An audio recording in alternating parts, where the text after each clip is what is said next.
भावनिक ताणांमधून शरीराचे संतुलन बिघडत असते. त्यामधून अनेक मनोशारीरिक आजार सुरू होतात. भावनिक अस्थिरतेमधून आरोग्याच्या तक्रारी निर्माण होतात. आजारांचे कारण मानसिक असले तरी त्यामधून शरीराला त्रास देणारी दुखणी उद्भवत असतात.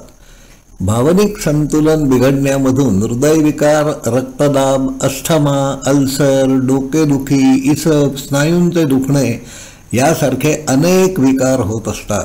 या आजारांची यादी खूप मोठी आहे. हे आजार फक्त औषधाने बरे होत नाहीत.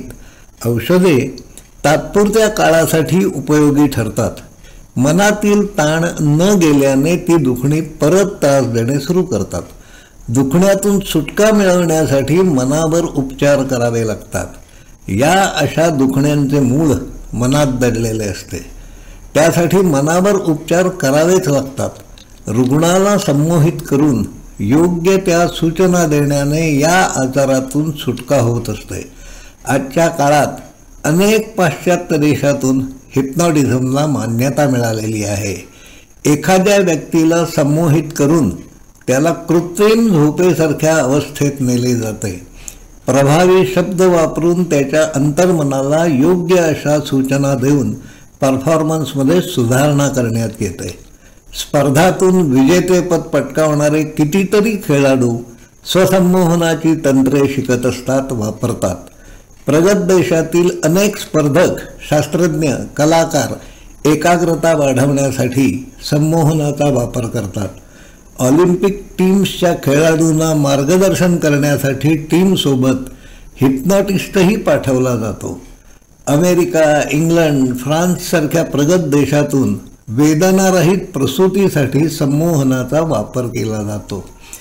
तोतरेपणा, निद्रानाश, झोपेत चालणे यासारख्या विकृती संमोहनाचे तंत्र वापरून दूर करता येतात. अपघात सोडून जवळजवळ सारी दुखणी ही अंतर्मनाशी संबंधित असतात. निदान काही डॉक्टर्सनी तसे मत मांडले आहे.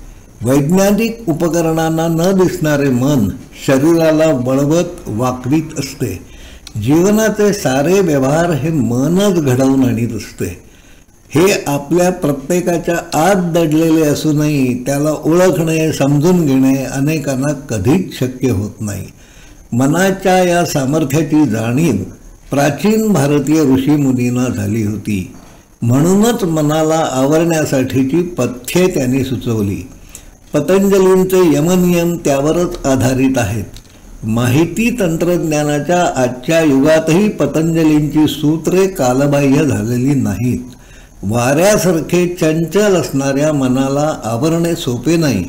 म्हणूनच रामदास स्वामी मनाला आवरण्यासाठी बळ दे, सद्बुद्धी दे अशी मागणी देवाकडे करतात. शरीरात कुठेतरी खोलवर दडलेल्या मनाचा शोध घेण्यासाठी, समजून घेण्यासाठीचा संस्कार बालपणापासून व्हायला हवा. हे नेमके कसे करता येईल? संमोहन या विषयाची माहिती सखोल अभ्यास असणाऱ्या व्यक्तींना आपण ओळखता का?